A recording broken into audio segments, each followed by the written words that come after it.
Hello and welcome to a grand tour with my great-great-granddad.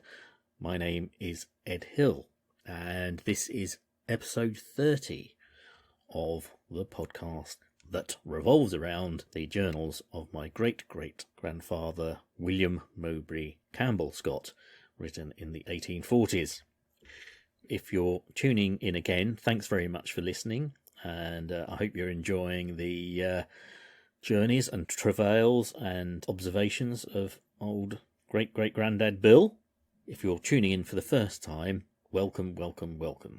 I've got to try and keep this intro short, so what shall I say? Well, firstly, I should say, where were we at the end of the last episode? Well, William had finished his time working on the railway and he was doing a little bit of a tour of Milan, catching up on those places and learning about things that he hadn't been able to do before he started working on the railway. So he kind of had a little bit of a period of time where, as he said, his engagement with the railway was over and he could do a bit of sightseeing again. So that was the end of that episode. And at the beginning of this one, he begins firstly by talking about a funeral that he attended. And then it's actually quite a significant moment because then he, along with his family, begins the journey back home to Old Blighty, or England. And this route is different from the way he got to Italy. In this one, instead of coming through France, they make their way firstly by stagecoach up to Lake Como and then up towards the Alps, to cross the Alps at what was known as the Splugen, or is known because it's still there, Splugen Pass. He then goes up through Switzerland, then through Germany, I think, Austria. I'm not sure if he goes into Austria. I mean, this area, obviously, Lombardy, Venetia, is essentially still part of Austria, or it's governed by Austria at this time. So, in that sense, he's still in Austria, even though he's in Italy, if you see what I mean. But he begins his journey back, and then it's along the Rhine, and then up to Belgium, and then across.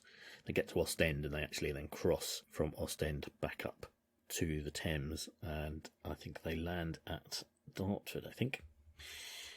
But there's quite a long way to go yet. You may well be thinking, dragging it out a bit. I try to edit bits out of the journal that I can, but as I might have discussed before, it can be quite hard sometimes because there's often the nuggets of information or the interesting things that happen are sort of buried within the other text of not quite so interesting descriptions of churches and other buildings that William tends to go on about. So apologies sometimes if there's a bit too much of that kind of content in there, but I find it quite hard to make choices about which bits to exclude from the podcast. I do try to do some judicious editing. Anyway, hopefully you're going, hey, what are you talking about? We enjoy listening to every written word that William has carefully written down in the journal. I think I might have mentioned this before, but actually, given that it is handwritten, and this is just in the first volume, there's about 80,000 words, there is remarkably few mistakes in it. And I do sometimes wonder, perhaps, whether he wrote in pencil first and then went over it with pen. I think in one of the sections, I think it might be in the last volume, there's just a few pages where you can maybe see this, but I don't know. Maybe that's what he was doing, but there really are very few mistakes in this very extensively written document. There's the odd repeated word or the odd omitted word, but there's very few crossings out or anything like that. So I should just say the usual thing. You can contact me through various social media ways. Probably the easiest is Twitter or X, and that is Scott of the Historic, and that's at 3G Grand Tour. So that's the number 3G Grand Tour. And you'll see the various posts that I put on there about the podcast, and that's a good way to message me or make any observations that you might have about the podcast. And by all means do. It's really good to get some sort of contact and engagement from people. Also, there's a Facebook page as well, and that's at Grand Tour with my great-great-granddad as well. And that's also another method you can contact me as well. And there is a Mastodon account, which is GG Grand Tour. That's on the universadon.com server there, so you should find it if you want to do a Mastodon thing. There is an Instagram thing. I should start using that more. And you can find me on LinkedIn as well if you look for Ed Hill. In my professional role as a trade journalist, if you put in Ed Hill, you can find me on LinkedIn as well, which is another way, I suppose, of making contact. Right, this episode, as I say, begins with William describing the ceremony of a funeral in Milan in 1840, so I hope you enjoy, as much as you can enjoy funerals.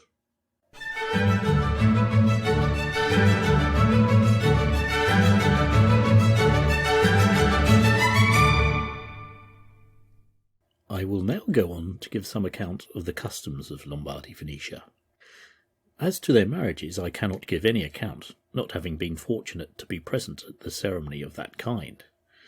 But of their funerals I have witnessed several, and shall describe one in which I took part, being for one of our conductors, and a person I much respected. And as they all bear a great resemblance, and take place late in the evening, one account will do for all. The interment almost invariably takes place the day after death, and in the early part of that day. The priest of the parish, accompanied by his cross and incense bearers, proceed to the residence of the deceased, and then proceed the body to the church, where the mass for the repose of the departed is at intervals during the day. 8:30 on a Saturday evening in the month of July was the time appointed to meet at the church. At the funeral in question, and after a short time occupied in completing the arrangements, the procession set forward in the following order. First, the military band of the 1st Regiment of Guards in full uniform and playing solemn tunes. Then the policemen of the railway in livery, about 50 in number, walking 3 abreast and bearing torches. Then followed the body on a bier, the pall borne by 6 conductors in livery, dark green and turned up with red and gold lace. Next the body walked myself and the inspector, each bearing a huge wax candle. Then the inferior officers and his more particular friends with the same, and then a motley group of all sorts and sizes, with lighted candles, making the procession more than 1/4 mile in length, as the Milanese hold it a matter of duty to follow their last home with a lighted wax candle, all persons with whom they have the very slightest acquaintance. As we had to proceed to the cemetery, situated about a mile outside the Porta Torre, it was nearly 11 when we reached there. The coffin was lowered into the grave, and everyone rushed forward to throw a handful of earth into it, the band playing the tune, "He Shall Never, Never March Again." I could not help thinking there was something particularly solemn in the gleaming lights and mournful character of the music, and especially at the conclusion of the ceremony, as the moment the grave was filled up, at a given signal, all the lights were extinguished at once, this giving a typical representation that, in the midst of life, we are in death. Of the trade commerce and manufacturers I ought also to give a passing notice. Milan's principal articles of commerce are corn, rice, silk, and cheese. Of the 3 last, considerable quantities are exported, rice chiefly to France and Sardinia, silk and cheese, better known by the name of Parmesan, though manufactured at Lodi and the neighbourhood, to France and England. Its manufacturers consist chiefly of silk goods and shawls, the latter being beautifully embroidered by the females of the city and the vicinity. There is also a considerable business in the hat and glove trade, and also in copper goods and saddler's ironmongery. Lamp-making also employs a considerable number of hands, and there is also a large manufactory of bronze goods. The goldsmiths, silversmiths, and jewellers are a large and influential body, and carry on an extensive manufacture in their respective branches.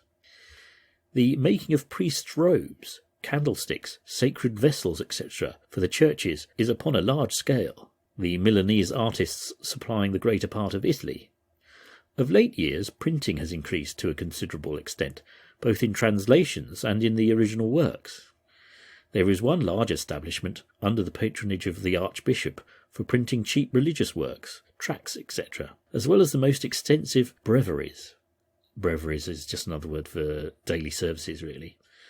Breviaries, missals, etc. At Lecco, on the Lake of Como, are extensive works of wrought and cast iron and steel, etc., and at Dongo, on the same lake, mines and iron foundries. The history of the city of Milan is comprised within that of the duchy, this city itself possessing no remains of antiquity, having been twice razed to the ground, first by Attila and then by Frederick Barbarossa, Frederick I of the Holy Roman Empire. The duchy is considered one of the finest and most fruitful provinces of Europe, bounded on the west by Piedmont and Montserrat, to the south by the Genoese territory, east by the territories of Parma, Mantua and Venice, and to the north by Switzerland.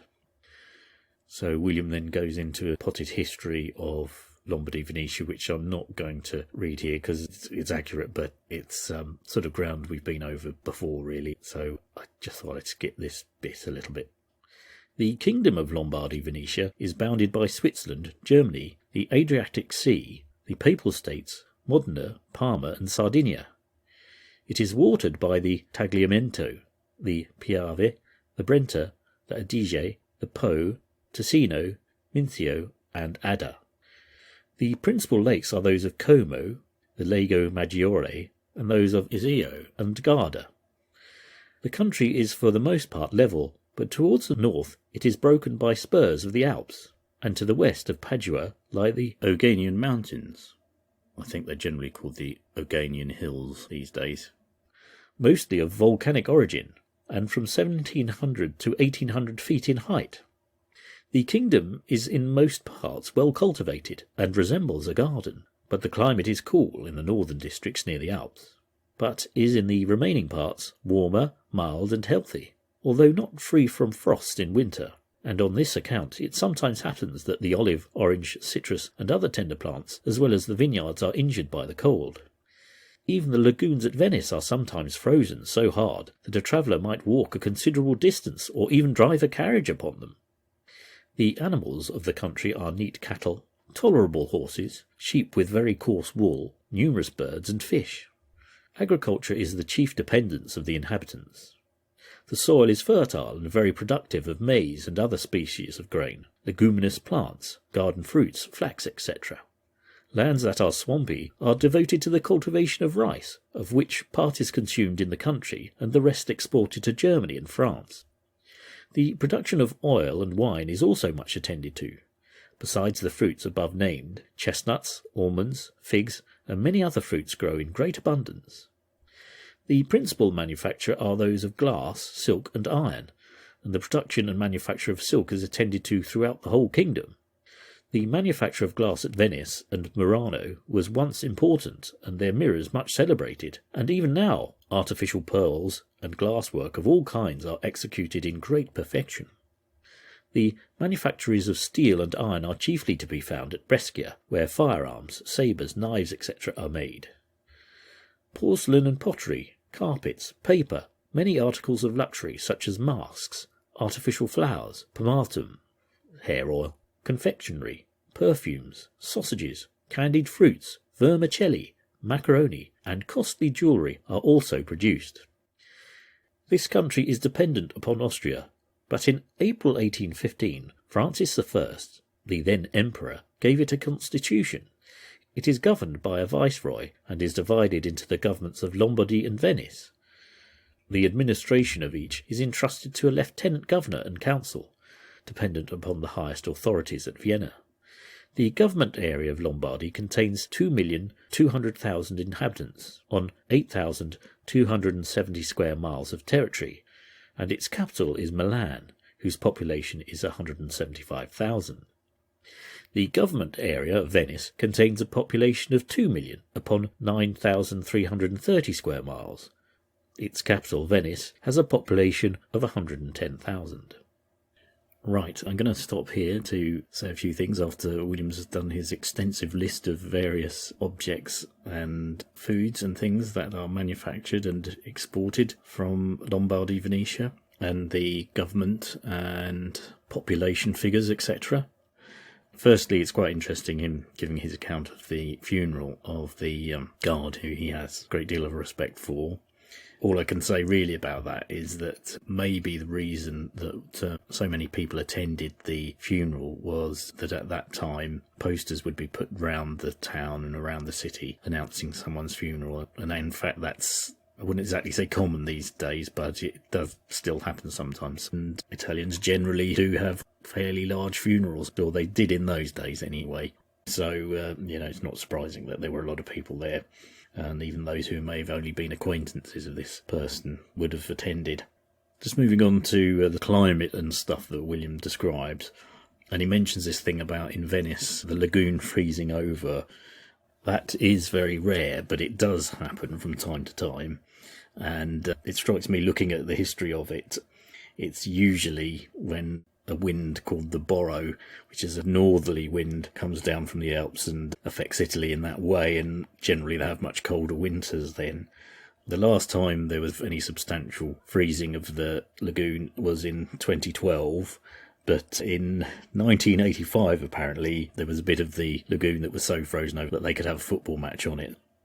I think one year when it happened of particular note was in 1708, when there was a visit from King Frederick IV of Denmark, and the locals felt that he brought the cold weather with him to Venice, and that's what caused the lake and lagoon to freeze over at that time. But this part of Italy, occasionally you can get much more severe winters there, but obviously things have changed as well.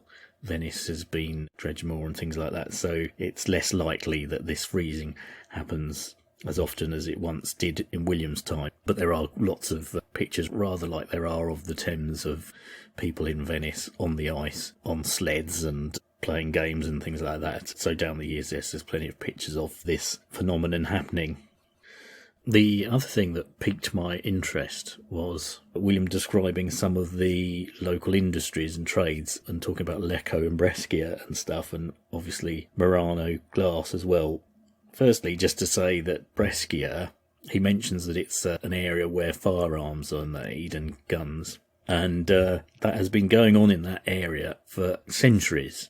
And in fact, the company Beretta, who I think are kind of probably famous for pistols and things, they are a company that originated in Brescia. There were other firearms makers there as well, but Beretta, the company's nearly 500 years old, and it's still run by the Beretta family. So its origins go back, way back, and it's one of the oldest businesses in the world. So the Beretta firearm business has been going on a very, very long time. And as William mentions, that area of Italy was an area for the manufacture of guns for a very long time, and still is. Beretta is still there, but they also have factories around the world, notably in America and in Brazil as well. In fact, the Beretta 9mm automatic pistol was for quite a long time the pistol that was used by the American Armed Forces as their sidearm, and that was right up until quite recently, so it's only recently been changed for another manufacturer's gun. The company was started by Bartolomeo Beretta like 500 years ago, and he was well known as a craftsman who made gun barrels. Notably, the Aquabus was like the first gun that he made. So I don't even remember, in a previous episode we talked about Aquabuses because someone tried to shoot a pope, or was it a bishop? I think it was a bishop, not a pope. Someone tried to shoot the Bishop of Milan with an Aquabus, but he miraculously survived thanks to his heavy vestments. I suspect maybe that was one made by Bartolomeo, because I think if it had been one of his, it probably would have been successful. But yeah, he was known for making Aquabuses, and basically then there's just a long history of firearm making going right back to that time with this company. But as I say, there were other companies, and in fact I think Beretta over the years has acquired other companies in the area. You know, it's now a big corporation, of course. And then lastly, I just thought I'd talk about Murano glass, or Venetian glass, that William talked about. And of course that's still very famous. You go to Venice and one of the touristy things you do is you end up coming away with Venetian or Murano glassware and objet d'art, figure of a dolphin or a horse or something. Anyway, their history of glass making does go back a very, very long way, rather like the firearm making. And Murano is a little island that's just, I think, is it just slightly to the north of the main island of Venice? Anyway, glass making had been going on in that area for a long, long time, but they then the city leaders or fathers decided to move it to the island of Murano, because with all the furnaces and stuff, it was thought to be quite dangerous having all those actually in Venice itself. So they were moved to the island of Murano. And actually glass makers, although they did have some privileges as citizens of that area, they were also confined to the island as well. They weren't allowed to leave the island unless they were given express permission to do so, because glass making was seen as a really valuable trade that the Venetians had mastered, so they didn't want to let it get into the hands of other competitors further afield. An early glass they developed, I think it's called Cristella, which was almost clear glass, an almost clear glass. I forgot now what the main constituents of glass are. There's silica, I think it's lime and something.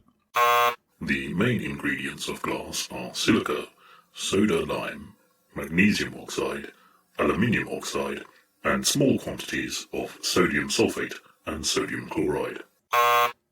Anyway, they combined it and they managed to get a very, very clear glass, but they've also done coloured glass. It's almost like a white glass. I think they call it milk glass.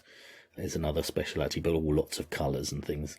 William mentions the beads there, and they're often used as rosary beads or worry beads that were exported, and they're quite decorative little oval-shaped glass beads that people use. So yeah, it was very famous glassmaking, and in fact, Ravenscroft glass, which is a name you may be familiar with in the UK, I certainly was. I remember you'd go to a pub, and as you drank your pint of ale and got to the bottom, you would see the Ravenscroft logo at the bottom of your glass. Anyway, he apparently was an Englishman who actually spent a long time in Venice in his younger days and learning the glass trade, and then he went back to the UK and developed his own crystal clear glass and actually slightly improved on it on the Venetian version, and in fact then actually English glass making became slightly better and more resilient.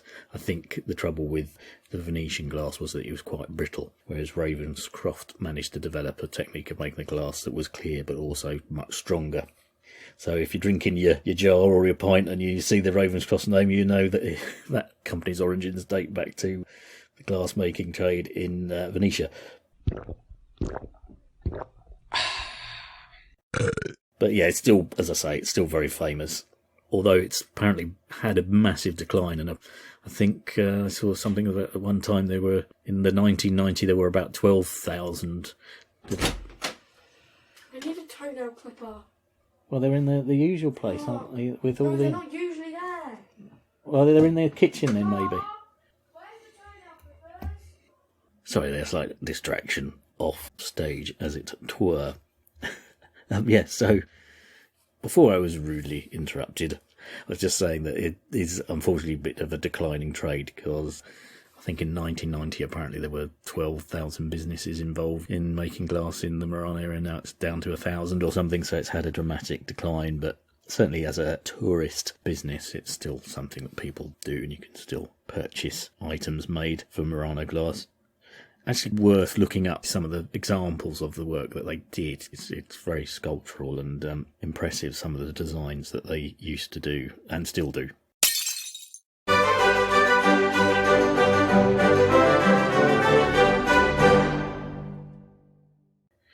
March 17th, 1842. This was the eventful morning on which we took our leave of the city of Milan. And having bid adieu to all our friends, who insisted, many of them, accompanying us to La Fontana, so I think that's a restaurant, and taking a farewell glass of wine together, we made a fair start in a vettura. So it's basically a kind of Italian hackney carriage, really. In a vettura for Lake Como. The country for the greater part of the way is perfectly level and covered with the vines, mulberry and fruit trees.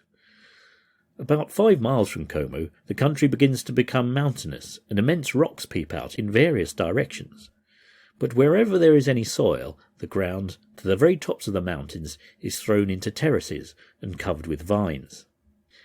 The road also now begins to lose its straight direction, winding and turning along the valleys. I noticed the large and venerable ruin perched on the very pinnacle of a lofty and precipitous mountain. And after winding round it for a considerable period, the city of Como suddenly burst upon the sight. Como, though a place of considerable size, is not remarkable for its beauty. The streets are narrow, dirty, and ill-paved. After reaching our inn and attending to the wants of my family, I visited the cathedral. This, though not large, is yet a fine building, and entirely of marble. The west front is ornamented with rich sculpture, and its general effect is very pleasing. The interior is chaste, the architecture of the pure Grecian. The high altar struck me as the best I had ever seen. That of the Virgin is also in a very superior style, and the cathedral also possesses some excellent paintings. Indeed, the ensemble of the whole conveys an idea of what a temple of the Most High ought to be, much better than the generality of Italian churches. There is nothing gaudy, but everything is in its proper place, rich but chaste. Passing along, my attention was next directed to a fine marble statue standing up on a pedestal in the centre of a square. This was erected by the inhabitants to the memory of Pompey Marchese, the celebrated sculptor and greatly proficient in the most scientific pursuits, who was also a native of this city. I then took my 2 eldest children and proceeded in a boat across the lake to the suburb of Vico, which contained some very fine buildings, particularly that of Gallia, which was formerly the residence of Paul Jovius, and he lived from 1483 to 1552, and he was a physician and prelate, I have written here, and the particular building that William is looking at was a rebuilt palace of his, or posh residence of his. It was rebuilt in 1615. Here also is the Palace of Al Olmo, so named on account of the beautiful elms that surround it. Indeed, I have never seen a more beautiful view than is here presented to the sight. The broad and placid basin of the lake, the towering mountains clad with vines to their summits, houses, cottages, and churches perched where you would think it impossible to get to them, the white buildings of the Borgo di Vico and their beautiful gardens reflected in the lake, the dark and sombre-looking buildings of the town, and the ruins of the old castle towering behind them. Add to this the clear blue sky and the serene atmosphere of Italy, and you experience the sensation which no after-time can efface. A great many of the houses are built with open arcades in front, which shelter them from the burning rays of the sun in summer and the cold in the winter. For in the vicinity of the mountains, the inhabitants generally feel the extremes of both. The principal trade of Como consists in the manufacture of rich velvets, silk gloves and stuffs. Como is 7 leagues north of Milan. Right, I'm going to stop at this point to say a few things about Como and this section of the journal. So, obviously it begins with William beginning to leave Milan with his family in a vettura. And, perhaps I've said he wasn't very popular, but it sounds like people wanted to wish them on their way, and so they went to this restaurant, La Fontana, the fountain. I assume it's a restaurant or an inn or a tavern or something like that. Obviously, if they're having glasses of wine. Haven't been able to find any reference to that original restaurant. There is a La Fontana pizzeria in Milan, which gets very good ratings on TripAdvisor. Lovely pepperoni. So if you're looking around for restaurants in Milan today and you stumble across La Fontana, you at least know you can get a good pizza there. And why not, is what I say. Nothing wrong with a good pizza. Now, I did briefly try and look up history of restaurants, just in case there was some mention of it. Of course, that is the one thing with restaurants. They do come and go in all cities, really, don't they? But there are some very old ones in Milan. I think the oldest reference I found to one, but they might even be older, but there's one called Beuc. It's Beucc. Apparently that dates back to 1696, although I think where it is now isn't the original place. So, obviously maybe William and the family all had a good send-off by the friends that they'd made in Milan while they were there, so maybe William was more popular than I've given him credit for in the past. So anyway, as they travel in this carriage, this vettura, which is like a 4-wheeled hackney carriage basically, so it's a taxi cab, but with a horse, and they go to Como, of course, on their way, travelling north towards the Alps. And he mentions Como Cathedral, which he seems to like. I think it's described as the last Gothic cathedral built in Italy. Anyway, William seems to like it very much, and as he describes it, it's covered in marble. It does look a very nice-looking cathedral. I won't go into too much about it, other than to say there's a bit of a legend that if you go into one of the side entrances, because it's quite ornately sculptured on the exterior, around one of the entrances there's some sculpted decoration, and there's a little frog that makes part of the door surround that sculptures into the stonework. And apparently many years ago, when Lake Como was badly flooded and it flooded right over the banks, it got to the level of the frog in the doorway, and that's where the water stopped. And so now when people enter the cathedral via this entrance, they rub the frog for a little bit of good luck. So if you're ever in Como and you visit the cathedral, try going in that side entrance rather than the main entrance and give the frog a little bit of a rub. Sounds a bit of a rude euphemism, that, doesn't it? Anyway, I shall move on swiftly. Also, just thought I'd mention that William says here the statue of Pompeo Marchese.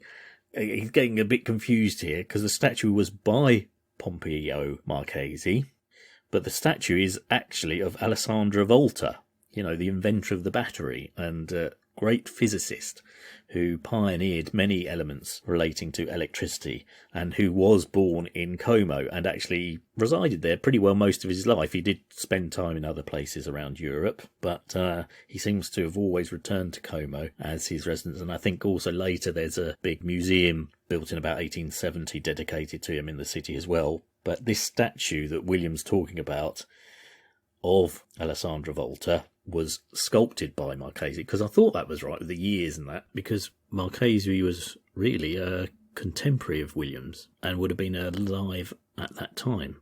But I must say, there is quite a resemblance between Volta and Marchese. Now, I've seen portraits of both and they look quite similar, so maybe that's why William got a bit confused there looking at this statue. But the statue is by Marchese, but it's of Alessandro Volta, who I think died in about 1827, so not too many years before William is there. So it must have been quite a new statue at that time, mustn't it? Just lastly, a couple of these things. I mean, he describes this Villa Olma and Villa Gallia. These are lovely residences of this period, 18th to 19th century period, that are on the shores of the lake here.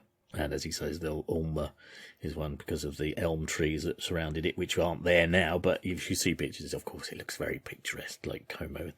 This is a beautiful building by the shore there.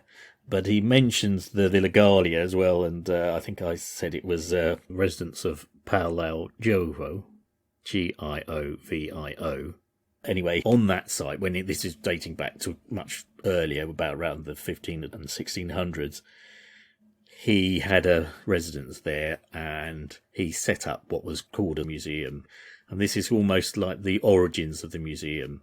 There's other people who used similar words around that time and a little bit before, but he basically wanted a collection of great artworks of the great people of history around him. So he started this collection of artworks and other objects in this building that he lived in, and it's described as one of the first museums, although it wouldn't have been exactly open to the public quite in that way that we know a museum today. So it's a the building that was there prior to the Gallia Villa that William's looking at was almost one of the first museums in the world in a way. But as I've mentioned, the one that William's looking at is a building that replaced it on that site. Paolo Giovio was a very distinguished character around this time. You'd say he was a bit like a kind of Thomas Cromwell or Cardinal Wolsey type character. He got in with various popes and the Medici family and stuff like this at this time. So he became a very influential figure. One of these people who's slightly to the side of the powers that be at this time amongst the various powerful dukes and noble families of Italy. But he obviously acquired over this period a reputation as not only politician but statesman, physician and biographer as well, and historian around the 15 and 1600s. As William says, it's a beautiful area, and I'm sure as I look out my window, it's a rather grey and grim-looking English sky. Thoughts of standing by a sunny, blue-skied Lake Como in the middle of the summer, I must admit, are quite attractive at the moment. Never mind, we plough on.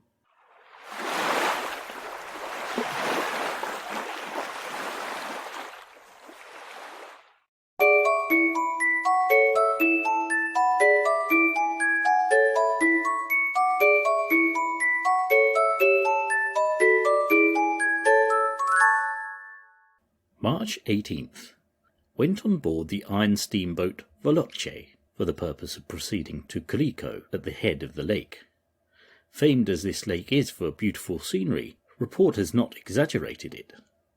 The charming villas on its banks and the sinuous windings of the lake itself causes the scene to be continually varying. so that it almost resembles a moving panorama.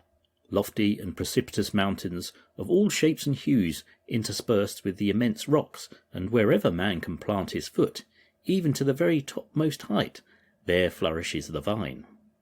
The wine from the borders of this lake is celebrated as the best in Lombardy. The late Queen Caroline had a beautiful villa on the banks of this lake, and resided here for some years. We passed no less than 14 villages on its borders, some of them extremely picturesque. The generality of the villas are very handsome, nor must I forget the churches that are perched about in all directions, in the places where you would think it impossible to get to them, and certainly where all of the building materials must have been carried on the backs of men, as I am positive no beast of burden, not even a mule, could travel there, and there are few roads that would bring them to a standstill. Just stop here to say that I did quickly try and look up if there was any reference to this steamboat called Veloce that William's travelling on, or Fast in English. Unfortunately, I couldn't find a particular reference to this one, but the first steamboat that applied Lake Como was called the Lario, and that was a wooden ship, not iron, as William mentions, and that had paddle wheels and a 12 horsepower full-time steam engine, so that was the first one. And then there's one that was introduced called the Otello in 1835. I can't find any more details about that, whether that was a steel-hulled or iron-hulled boat or a wooden one. Obviously, at this time, there were further and further developments of the steamboats down the years. I think you can actually go on a steamboat now that does trips around Lake Como that was built in about 1926, and I think that's called the Concordia. The other thing I thought I'd just mention as well, Queen Caroline. So this was Queen Caroline of Brunswick, and she was George IV's estranged wife, really. If you look up Caroline of Brunswick, you'll see the whole palaver of the story of her unhappy marriage to the Prince Regent, who became George IV, and their trials and tribulations. She didn't have a happy life, and basically they kind of did a marriage of convenience, and they immediately disliked each other. And from that moment on, really, there were a whole load of trials and tribulations for Caroline. She was pretty badly treated by George. It's quite a sad story. They'd never met before, so when George and her met for the first time, of course, they instantly disliked each other. And he said to his valet or whatever, "I need a stiff brandy." But they did consummate their marriage. I think it was only 3 times. That did lead to the birth of a daughter, Princess Charlotte, who was very popular with the British public as well. But very sadly, she died at the age of 21 in childbirth. So Caroline, she was essentially exiled out of the country, and this is when she went to Italy. And she's stayed in there's quite a big palace there for a while, or where she inhabited for a while. She all the time, she was kind of essentially on her uppers and trying to negotiate more money from the British royal family to try and pay off her debts and things. But when she was in Italy, she got very close to her valet, Bartolomeo Pagami, but I think the British public called him Bergami. And there's lots of rumours about whether they were lovers and all sorts of things, and investigations into her love life by various British politicians to try and prove that she'd been adulterous, because George IV wanted to divorce her. But of course, someone had to prove that there had been an adulterous situation going on. It's all quite sort of funny in a way. And in fact, at the time of his coronation in 1821, she turned up to Westminster Abbey to try and get in, and the doors were slammed in her face. She tried several times to get in, because she was officially still queen, you see. Legally, she was still queen. But she literally had the door slammed in her face 3 times, trying to get in through various entrances, and then had to retire to her coach and back to where she'd come from. But it was sort of weird, because she was quite popular at times with the British public, because, George was seen as we know, quite often he's depicted as a rather debauched and slovenly and, boorish character. So, as I say, at times she was more popular than him with the British public. I can't think of any modern day equivalents of a popular Princess Diana and Charles, and I don't know. As Hong Kong Fooey used to say, could be.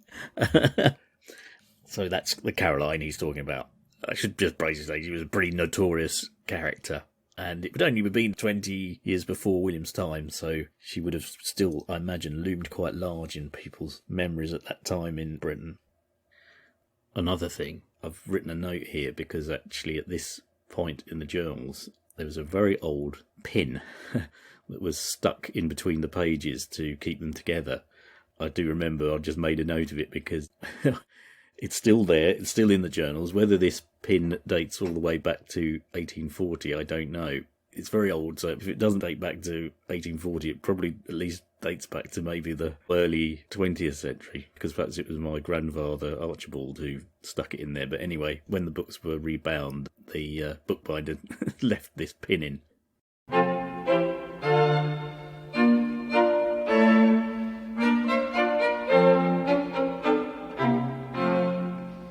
This lake is 32 miles in length, and it is nearly of the shape of a human being, as about 18 miles from the head it divides into two branches.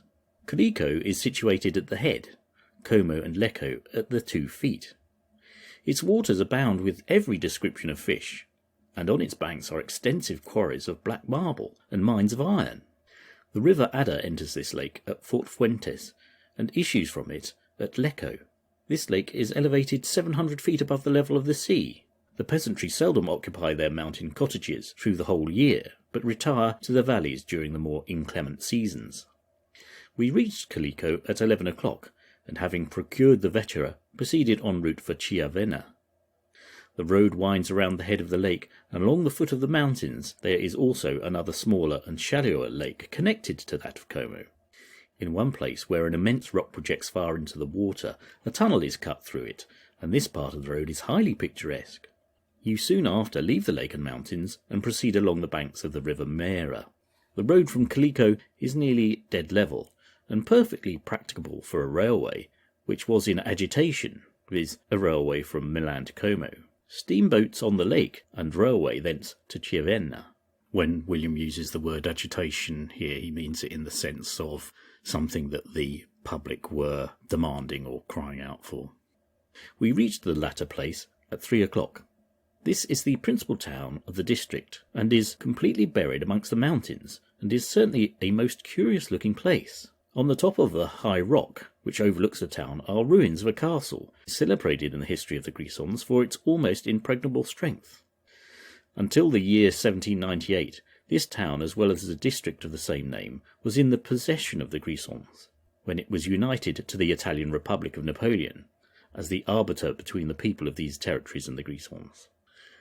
So the name Grisons is basically just the name for this area of Switzerland. It's also now known as a canton. I suppose it's a bit like a county or region of Switzerland, and it's been ruled and associated with other areas of Switzerland down the years, but you'd now call it the Canton Grison.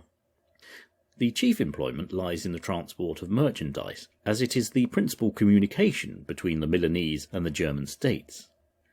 From this town the goods are sent either by Coire, so the French name for that town is Troyes. So at this point in the journal, there's quite a lot of interchangeable names from the French to the Italian and the German, so it can get a little bit confusing at times, but I'll do my best to clarify where these towns may be and what their French and German or Italian names might be. From this town, the goods are sent either by Chur into Germany or through Bregula, that's Bregula Mountains, and then the Engadine Valley to Tyrol. It is also celebrated for the fabrication of stone pots and crucibles for melting metals, and the manufacture of silk stockings and spinning of silk. A large and rapid river flowing through the town affords plenty of power for machinery. There is also a large beer brewery in the place. Rare and choice marbles are also found in this neighbourhood. Chiavenna is 16 leagues north of Como and 12 south of Troyes. Population 3,450. The district of the same name is 24 miles long, 18 broad, very fertile and in a state of good cultivation. The principal employment, besides agriculture, is the production of silk, of which more than 3,600 pounds are annually exported. March 19th. Left Chiavenna at 5:30 in the morning for the purpose of crossing the Alps by the Splugen passage, one of the most arduous as well as most dangerous tasks of the whole journey. Immediately on leaving the town, we commenced a rapid descent up the side of a mountain in a zigzag or spiral direction. At the bottom of the valley foamed a rapid river, its banks in many places clothed with lofty pines, in others, facing the south, clad with vines and fruit trees. Cottages, villages, and churches were visible on every hand, and at one view I counted no less than 7 churches, some of them possessing considerable architectural merit. Passing the first mountain, we entered a long and narrow valley, and in many places the views were extremely fine. Several large sawmills were erected in different parts of this valley for cutting timber. At 9 o'clock we reached the village of Manselschaulen. So I'm not sure about where this town is. I think it could be called Splugen, actually. His name for it doesn't seem to be in common use these days. At 9 o'clock we reached the village of Manselschaulen, where we changed horses, and procured thick blankets to wrap the children in, to protect them from the piercing cold in passing of the summit. All this time so steep was the ascent that we was not able to proceed faster than a walk, and at 10 o'clock the snow had become so deep that we were obliged to abandon the diligence and proceed in small open sledges. These are different to those on Mont Cenis, being much smaller and just like the body of a gig placed on 2 pieces of wood. They were 4 in number. A horse was put into each. I and a French gentleman and my little boy entered the first, then 2 with luggage, and then my wife and the 2 girls, the youngest an infant not 5 months old, under the care of the conductor, who brought up the rear. During the time consumed in making the change, I was occupied in admiring the wild and magnificent scenery that surrounded us. The lofty mountains and deep precipices, the brawling river far, far below us, its opposite banks clothed with a vast forest of pines, and here, even here, in the very heart of the wilderness, as it were the habitations of man to be found. At a short distance in front, an immense cascade was discharging its waters into the valley below. The road led directly underneath its passing, along a gallery cut through the solid rock. The preparations completed, we again moved slowly forward, and in the course of another hour all signs of vegetation had disappeared, no houses being met with now but those of the recoverados, or places of shelter for travellers when overtaken by sudden storms, and also the residences of men who repair the roads in summer and clear away the snow in winter. We passed through one gallery cut into the rock 1/2 mile in length, and before we reached the Dogana, or custom house, we passed through 3 others of considerable length, and arched with stone to protect the travellers from avalanches, or immense masses of falling snow, this part of the mountains being particularly liable to such occurrences in the spring and early part of the summer. Having reached the custom house, and had our passports examined and countersigned, we resumed our journey, and entered Switzerland.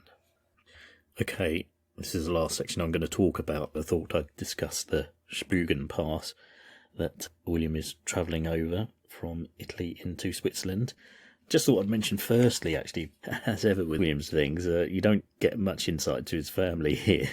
I'm not giving them any names, but when he mentions the daughter being only 5 months old, I thought, oh yeah, that reminds me, one of them was born in Italy when he's there. Because, as I mentioned, I think at the beginning, there's a sheet of paper where William very sort of usefully puts some of his family genealogy and family history in up to the point of the birth of his last son. So the 5-month-old girl that he's mentioning here in the last of these sledges that they're going over the Splugen Pass on, that's Emily, and she was born in 1841. And I think I said I never knew where William resided in Milan, but he does mention that she was born in the Casa de Borghi in the suburb of Milan. So Casa de Borghi, well, Casa di means house of Borghi, and I think maybe Borghi is like a family name. It's a little bit confusing because the suburb areas around Milan at this time are all called Borgo, or villages, because Borgo is the Italian name for village. So the suburbs that were surrounding, which aren't very extensive at this time, but the suburbs that are surrounding sort of central Milan are all referred to as villages. So virtually every street or area is called the Borgo di something something. So if you look at a map at this time, the development is building up around the main routes out of Milan, or the Porta, perhaps not surprisingly. But I think William may well have been in the Porta Nuova area because that's near where the railway is. And there is actually a Casa de Salute there, so perhaps it was a nearby house in that area, which is in the northern suburb. As we mentioned, the station was just outside the city walls. In fact, I think now I can see it, this map, it doesn't span very far north, but there's a tiny little bit of a line, and it says something de Monza. So I wonder if that is actually where the station is, and, it's saying something, the station for Monza or something, or railway to Monza. There's a tiny little black line. It's only a centimetre long, but perhaps that's where the station is, and I suppose this area and suburb, it seemed likely William would have been living close to the railway, I would have thought. But anyway, that daughter is Emily, and the little boy who's with him in the sledge in front is William Henry.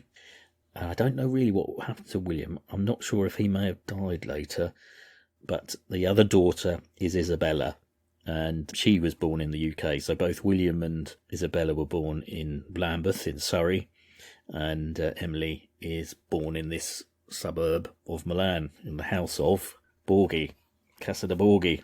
Sorry, their mother was Mary, by the way. So yeah, just to mention, Mrs. Scott was called Mary. Going back to the Splugen Pass, so when William's travelling, I mean, like a lot of these passes and routes over the Alps, their history goes back a long way to sort of Roman times. But the Splugen Pass, that's 21 kilometres, when William's travelling on it, just a few years earlier, a road was built, or this pass, a road was built, it was made into a road and made into a more practicable route to travel on, and that was instigated by the Austrians, obviously, who were ruling Lombardy, Venetia at this time. So the engineering work that was carried out between 1818 and 1823. And so the road that William must be travelling up is this one that's mentioned. And actually, as we know, Mary Shelley was travelling in Italy very much at the same time as William, and her account, she was going in the other direction, but her account of the Splugen Pass is written here, actually, and it says, "A few years ago there was no path except across this mountain, which being very exposed and difficult even to danger, the Splugen was only traversed by shepherds and travellers of the country, on mules or on foot. But now a new and most marvellous road has been constructed." And then she goes on to say, "The road has been constructed on the face of the precipice, now cut into the side, and now perforated through the living rock into galleries. It passes at intervals from one side of the ravine to the other, and bridges of a single arch span the chasm. It may be imagined how singular and sublime this pass is, in its naked simplicity. Midway in the pass, the precipices approach so near that you might fancy that a strong man could leap across." So yeah, if you look at the pictures of the Splugen Pass, as William describes it, one part it's very zigzaggy up this road, and then there are these areas as it kind of goes through this ravine where the roadway was cut into the side of the mountain essentially, and it goes from one side to the other to get through the ravine. Just to mention the method of travel here, obviously they get up to Montespluga, which is the name I think Williams, when he calls it Montelschen, is Montespluga.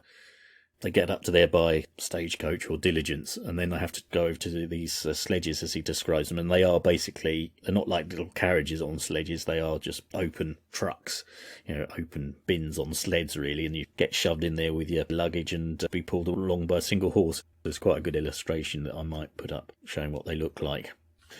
The last thing to mention about the Splugen Pass is it's in a Conan Doyle story, a Sherlock Holmes story, called The Adventure of the Illustrious Client. And apparently the baddie in that, the Austrian Baron Adalbert Gruner, who's the villain of the story, he murders his wife by throwing her from the pass down into the ravine. But apparently Holmes is unable to prove that this is the case. So I suppose he gets away with it, does he? I don't know. I'll have to read it. Will I? I don't think I'm going to actually read The Adventures of the Illustrious Client. Much as I enjoy Sherlock Holmes stories, and indeed have many of them with the late Jeremy Brett on DVD. But I don't think that The Adventure of the Illustrious Client was one of the stories they picked for that particular renowned televisual feast. So that's it. But in some ways, until this road was built, I think the Splugen Pass was definitely more difficult to get over than the one from France into Italy, the Mount Cenas pass that William uses to get into Italy. I think if it hadn't been for the road built by the Austrians, I suppose they might have had to find another route. But how do you know about them? Elementary, my dear Watson.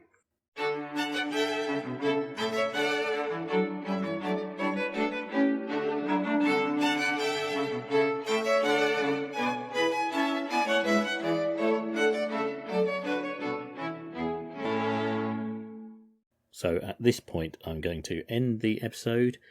It seemed really appropriate just as they're getting into Switzerland. Quite a lot of interesting things going on there. Certainly the history of the Beretta company, for a start, was something that really quite surprised me. And details of William's family. Oh yes, I just thought I'd mention it because I was sitting watching TV, and because William talks quite a lot about the produce of the area, and in a previous episode he mentions about cheese being made and Parmesan, but then he says it's not Parmesan, or most of the cheese is not produced in Parma. And I mentioned Grana Padano was the cheese that he was probably talking about. And all of a sudden, there seems to be a huge advertising campaign in the UK for Grana Padano Italian cheese. So it's weird how these things almost happen by coincidence. Now I'm going to look foolish, like I'd never heard of Grana Padano cheese when it's being splashed all over our television screens in the UK. It is very nice cheese. In fact, as a very nice gift I was given when I once did a business trip to Italy for journalistic reasons, they very, very kindly gave us some local cheese that was vacuum packed. And it was either Parmesan cheese or something like Grana Padano. It was very, very nice cheese. I'm glad to say that it lasted an extremely long time as well, and graced the regular fare of pasta dishes that is served up in this family's household, very often grated onto the top of our perhaps more mundane pasta dishes that we make. And these things do seem to happen from time to time. You go on about something and then suddenly it becomes more prominent, and that's happened with Grana Padano cheese. Anyway, I am digressing too much, really. But it's cheese, it's nice. I really like cheese, don't I? Getting back to the end of this episode. So, yeah, William's in Switzerland, so this is a good point at which to end it. And just to give you a sort of preempting of what then happens next is that they continue their journey. Actually, the quite dangerous descent down the Splugen Pass. So they got to the peak of it, and now they're going down. It's actually quite a dodgy bit of the journey for them. And then they continue along the Rhine, but not actually on the Rhine. They're in a stagecoach travelling by the Rhine for quite a while. And William continues making his observations about all the sights and sounds that they're seeing as they make their journey. Anyway, that is the end of episode 30 of A Grand Tour with my great-great-granddad. I do hope you've enjoyed it. Do tell your friends and subscribe as well, and mention it to anyone who likes history, anyone who likes family history, anyone who likes Italy, anyone who likes Switzerland, anyone who likes France. I've got some listeners in France, which is nice, and hopefully they're catching up on the first bit, which talks all about the journey down through France, and William's observations about that, which is really nice. And if you are enjoying it, tell your friends, family, acquaintances, the man in the street, the woman in the street, the child in the street. And if you want to make any comments as well, or engage with me directly, then, as I mentioned before, there are those social media ways that I mentioned at the beginning. So that is the end of this episode. Once again, if you have been, thanks for listening.